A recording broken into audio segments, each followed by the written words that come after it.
До сега има 4, во изолација нема, сите 4 се пратени на домашно лекување. Другите се наоѓаат во единицата и се добри без симптоми.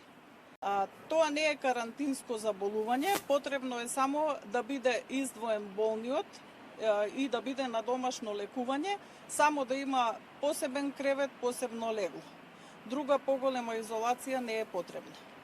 Ги следиме секојдневно останатите слушатели на курсот, секојдневно ги прегледуваме, кој има некои промени, некои симптоми, веднаш се упатуваат и на специјалист на дополнителен преглед, за сега немаме такви.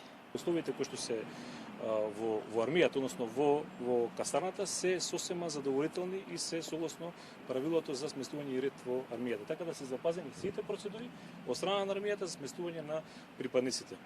Сосема доволни војнички услови за сместување и ред.